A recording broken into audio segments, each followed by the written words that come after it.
peaceful and tranquil with St Mary's Church. Port Sunlight Village, another peaceful haven, yet so close to industry. It was established in 1888 by William Lever for his employees.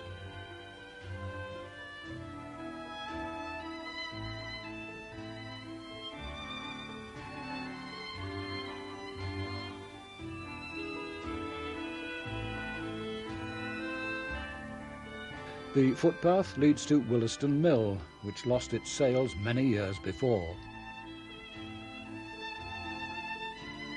At Bidston, the sails still stand proud on the skyline. The lanes are quiet around Brackenwood. At Spittal Crossroads, no traffic lights are yet in place as Birkenhead Corporation's number 58 bus takes the road to Clatterbridge.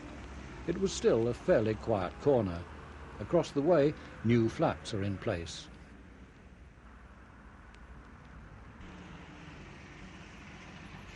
Woodside was the terminus for most Birkenhead buses as they connected with the ferry to Liverpool at 10-minute intervals.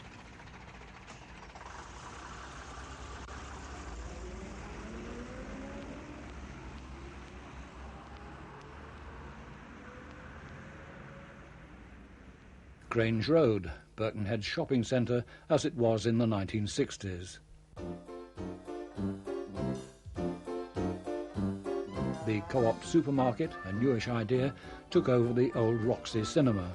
The prices, in old money, were at values you can hardly remember.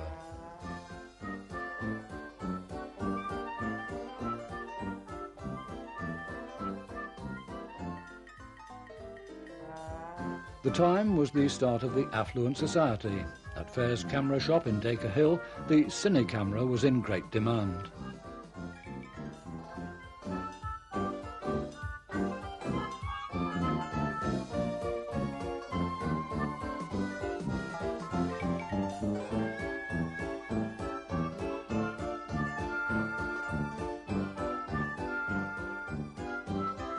At Coates, opposite Bebington Station, it was the era of the twin-tub washing machine. They could be bought on HP over 2 years, subject to you not really needing the loan, of course. There were no credit cards, and apart from the odd HP deal, you had to live within your means, and few people had bank accounts.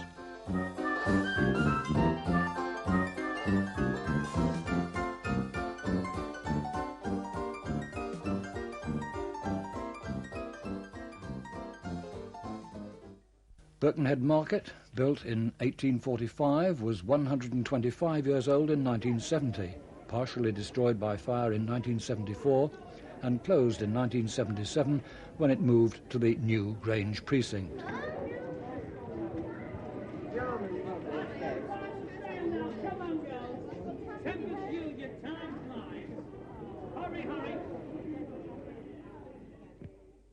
Remember your daily pinter? Swan Hill Co-op Dairy, now the site of a car showroom, provided most Wirral people with their milk.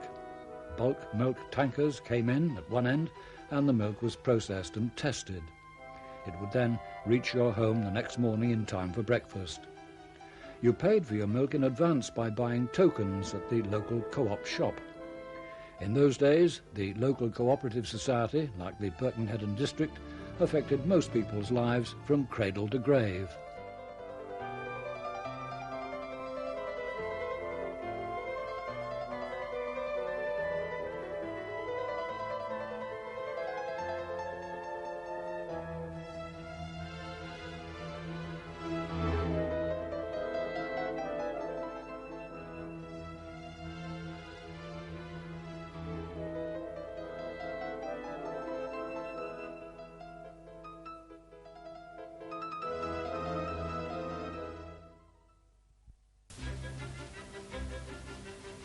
The early 60s saw the partial introduction of diesel trains on local services. They gradually replaced the steam train. This scene is at Port Sunlight.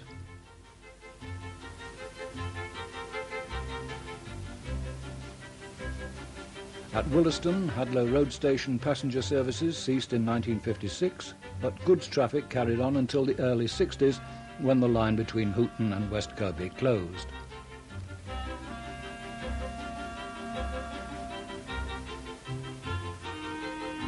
Rail tracks were still in use at Birkenhead docks, where a lot of traffic was still rail-based on its extensive rail system.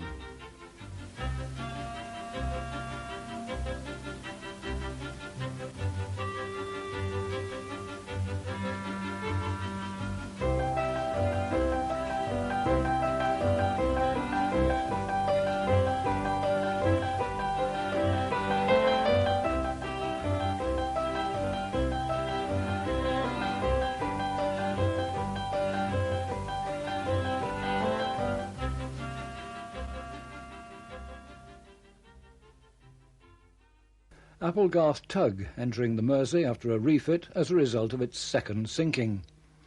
Built in 1951, it sank in Canning Dock in 1954. In 1960, it was sunk by the Perthshire off Wallasey Stage with a loss of 7 lives. After moving to Holyhead in 1970, she ended her days in Greece in 1980. On Sunday, the 25th of October 1970, Spiller's flour mills on the dockside at Seacombe were ablaze.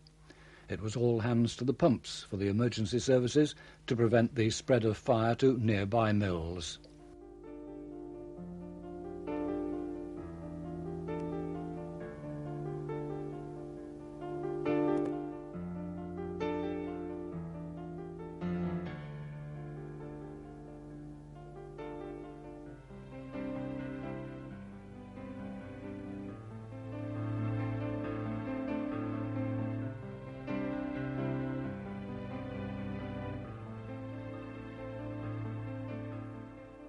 Next day, a burnt-out shell was all that remained.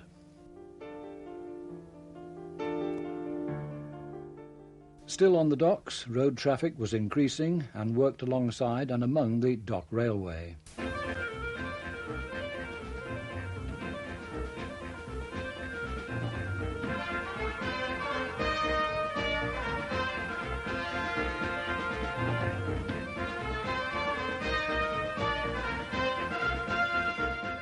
Birkenhead Docker No. 4 was organised by the Wirral Rail Circle and operated a rare passenger service round the dock system using open goods wagons to carry enthusiastic passengers. Locomotive Lucy, driven by Derek Foster, was the last steam locomotive to work in Widnes docks. It was built in 1909, ran in Widnes docks until 1970, and was then taken over by the Liverpool Locomotive Preservation Group. It came to Birkenhead docks in July 1972.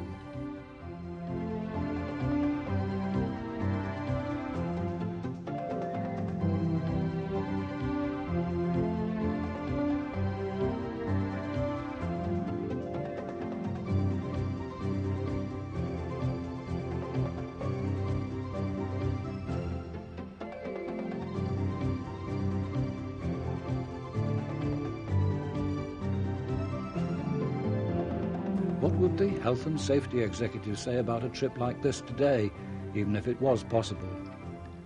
The dock railway is no more, except for a link from Rock Ferry to allow possible reopening.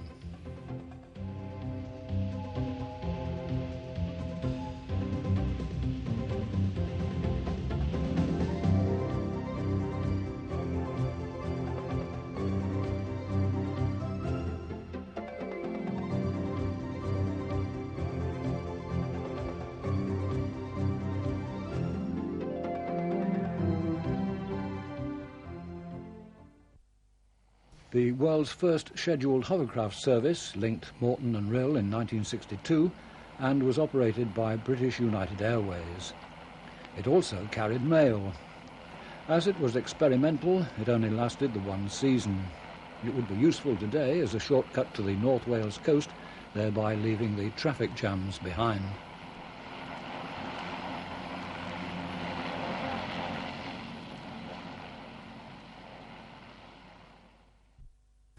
We now take a bird's-eye view of the docks area of Wirral in the 60s.